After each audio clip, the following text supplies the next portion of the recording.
Good afternoon, everyone. I'd like to welcome and introduce Dr. Robert Murphy, the Executive Director of the Robert J. Havey, MD Institute for Global Health, and the John Philip Fair Professor of Infectious Diseases here at Northwestern's Feinberg School of Medicine, who answers your COVID questions every Tuesday and Thursday here on the Havey Institute for Global Health's Facebook page.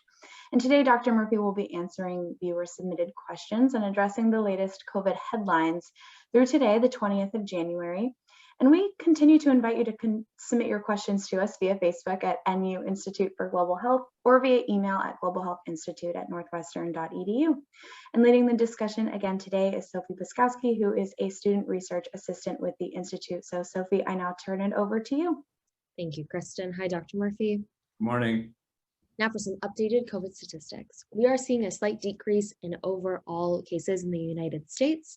On Tuesday, we were averaging about 800,000 average positive cases per day, and now we're averaging about 753,000 positive cases per day. So we're seeing about a 29% increase versus like in the 70% increase. In the United States yesterday, there were 851,000 new cases, and our booster shot rate is about 24%. Hospitalizations have increased by 61%, and deaths have increased by 57%. And in Illinois specifically, we are seeing some ebbs and flows. Yesterday, we saw about 26,000 positive new COVID cases, with the death rate and hospitalization rate in Illinois still increasing. What can you tell us about like this slight decrease that we're seeing in cases? Yeah, well, the United States is a very big place. Illinois is a very big state. So what we're seeing is they're not acting the same, and different regions are acting very differently. If you look at the city of Chicago, which is doing best in the state of Illinois, the cases actually, the numbers are actually improving. The number of cases per 100,000 is significantly lower than the states. If you look around the country, places like Vermont, New York, Washington, D.C., Puerto Rico, and others, and Chicago from the Midwest seem to be doing pretty well. Even California, even though the numbers are bigger, remember that state is enormous. So on a cases per 100,000, it's doing better than the average. Then you have other states that now they're catching up. They're getting lots of cases with these huge increases. So that's why it is looking like the increases they're increasing less per day or per week. And then in some places they're going down, but some are going up. But the whole trend is that it's reaching, the country is reaching its peak, and then it will start going down. Well, that's wonderful, but also kind of scary that our big headline of the day is that the WHO has said that the pandemic is nowhere near over. Oh, I didn't say it was over. No, absolutely not. Can you tell us about what the WHO is pushing out there? Well, it's a big world out there. So you have places going up, you have places going down. It all depends on how many are vaccinated, depends on the population, depends on the mitigations that are in place. It's all over the place, but it's not going away soon. And when it comes down, it'll come down kind of steeply, the projections are. However, then it's expected to level off before it hits like rock bottom. It's probably not going to hit rock bottom. It's probably going to end up in some endemic type situation. And maybe even Delta will return in some places, and Omicron will also be there. So we'll see, we'll wait and see. And I think, like I said, look, follow Israel and the European Union because they're ahead of us in this whole process, and we'll see how the pandemic plays out there, because they're like a few weeks or a month ahead of us. And I think a lot of what happens there, very similar things can happen here, or at least in certain parts of this country. Yeah, absolutely. Now for our second big headline, the Education Department is now distributing $122 billion into schools for COVID relief funding. What can you tell us about how this is going to help the school system with all of this? Well, the schools have been hit very hard, and pretty much they've been underfunded for a long time, and hopefully they're going to put this money to good use in terms of the environmental health of the school itself. Improved ventilation, more spacing for kids so they're not all crowded in any one particular room. And so I think those are the things that they need to work on at these schools if they want to have a healthy building. And I hope they put the money to good use. Yeah, definitely.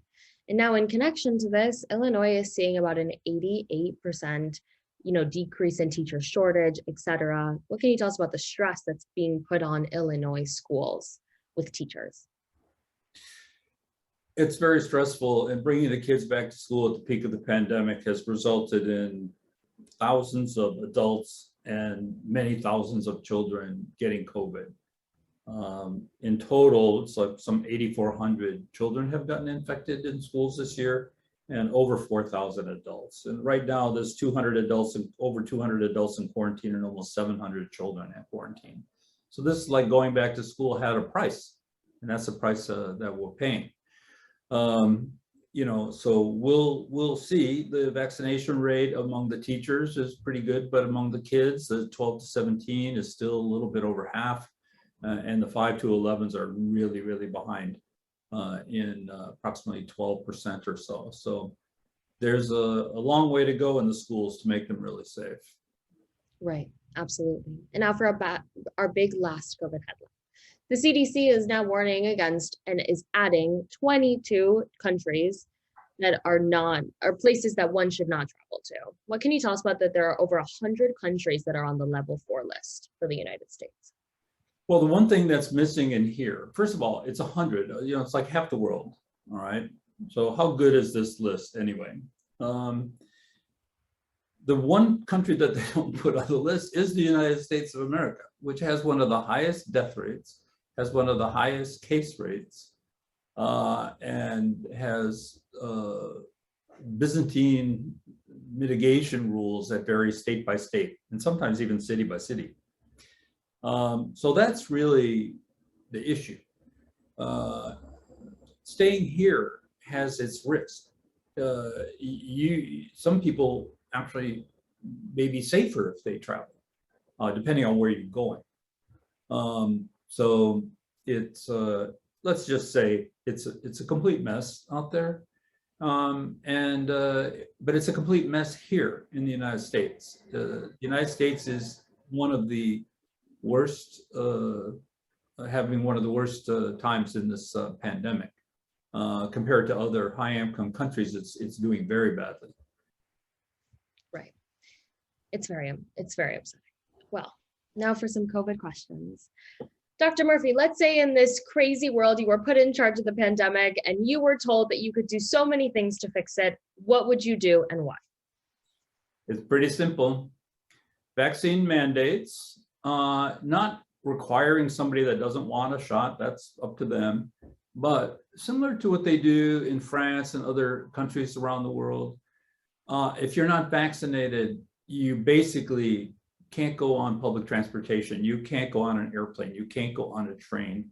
You can't go in certain buildings. You can't go to restaurants. So you can't go to gyms. You can't mix with the vaccinated people. You can stay in your place. You can work at home, or a small business that you happen to own, or that's whatever. But you would have to have a vaccine mandate. So that policy has resulted in greater than 90% vaccination uptake in the places where they put that in. And it happens kind of slowly over time. I would also do the same thing with mask mandates. And this would have to be countrywide. It can't just be state by state. That has to end. Congress would have to pass a bill that gives the Surgeon General and CDC the authority to actually put this in place. So, this is very unlikely to happen. Don't worry. But the same thing would be for mask mandates, and masks would be available just everywhere, free and upgraded as needed, like now. So there would be N95s and KN95s everywhere. You wouldn't have to even buy them; they'd just be everywhere. We'd also invest. The two things I would do more than what's been done. I would invest more in the physical environments. There's got to be some mechanisms to make buildings healthier. There's been a whole movement in this area anyway, but better ventilation, more spaced out, less crowded, low ceiling places. That would be another thing I would do. And at the beginning of the pandemic, there was this huge push on the vaccines and on improving the testing capacity. What was missed in that was these oral tablets, which are just coming out now. The first ones, the Pfizer and the Merck ones, are coming out now. These could have been out a year ago, but they didn't. It wasn't thought by the people in charge that they were going to play an important role, and that was wrong. And now we're playing catch up. But those pills could have been out a long time ago. You just don't flick a switch and get 5 million pills. It's going to take a while for them to ramp up. There's going to be a shortage of them at the beginning, and then it's the whole distribution of those things. It turns out, we learned the hard way. First, they made those pills only be given to people really sick in the hospital where they actually don't work. They have to be given early in the infection, like with Tamiflu. I mean, there was already a great example out there. If you have the flu, if you take Tamiflu early on, you do better. So, there has to be some system in place for testing and treating. So, you get your test. If you're at high risk, you should immediately, or, very soon after, be given those tablets to take, because they don't really work if you're more than 5 days from your first symptom. So you get your symptom, when do you get tested? And then when do you get the result? And then you got to get the pill. But that all has to be within 5 days of your first symptom for it to really work. So, that system is not worked out. They're just going to, the drugs now are going to go out to the pharmacies, and like everyone's got their, I don't know, hands up, and, it has to be a little bit more organized than that. So I would have done those 4 things. Amazing. Well, that all sounds wonderful. Yeah. I made a lot of enemies on that answer. Now for a second question. Yep. I've noticed that the at-home tests have a storage temperature down to 36 Fahrenheit. Will the test kits sent in the mail to the colder climates be defective? Will they work? I mean, what you have to do with these tests is they can't get frozen. They're not stable when they're frozen. It basically, I guess, deactivates it. So in the regular mail, it's okay, but if you have a mailbox that's outside and it's sitting outside and it freezes, it may not work. So it's really more at the end delivery that there's the problem. So be aware of that. And our last COVID question. I have a cleaning lady that comes to my house monthly and is here for approximately 4 hours. She is not vaccinated and says she will not get vaccinated because she had a bad reaction to a tetanus shot. When she is here, she wears a mask and we wear masks. My husband and I have been fully vaccinated and they are in their 60s. Is it safe for her to be in their home? No, it's not. And that's unfortunate. First of all, having an allergic reaction to a tetanus shot has nothing to do with an allergic reaction to other vaccines. It's the tetanus toxoid, the tetanus shot that she's allergic to. So that's not valid, and that's been studied. And having an allergic reaction to most of the other vaccines does not translate into an allergic reaction here. There are certain components in the vaccine that you may be allergic to, and it's like a minuscule number of people that are allergic to those. And they've been identified and they cannot take some of the vaccines. But this is not one of those cases. So it's not valid what the excuse is, but still, if the person doesn't want to take it, but you shouldn't have them, you should not be mixing with these people, because this is a potentially life-threatening thing. These people are in their 60s, they're high risk. It's just not worth it. You have to get a new cleaning lady, or you have to have them come when you're not there. Wonderful. And now for our last COVID question. I apologize. My concern is lasting protection against COVID-19, says this individual. Their second Pfizer was January 7th of 2021. They got their booster on October 4th of 2021. And they do not believe that they've ever had COVID, but they have risk factors such as asthma and some mild obesity, and are wondering if they should get their 4th shot/second booster, and would that even be possible? Yeah, well, you're talking about your 4th shot or your 2nd booster. I'm talking about the same thing here. Most likely that is forthcoming because the antibodies still drip down even after your booster shot, the Israelis have started a fourth shot booster.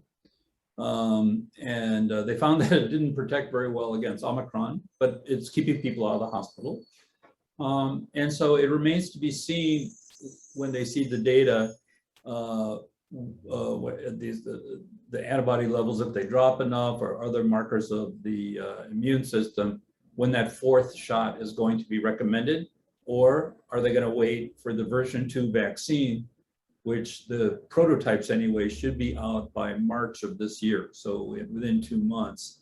But then they have to be tested to make sure that they are safe. So it remains to be seen when those are going to be available. Now, if maybe a fourth shot of the original vaccine may be given until these other vaccines are developed. So like with flu, I mean, we take the vaccine every year. Every year it's a different version of the vaccine. The same thing could be happening with COVID. Right, absolutely. Those are all of our... Needs to wait until they figure out when to give the fourth booster if they're going to recommend it. Amazing. Well, thank you, Dr. Murphy. Those were all of our COVID questions for today. Great. Have a good day.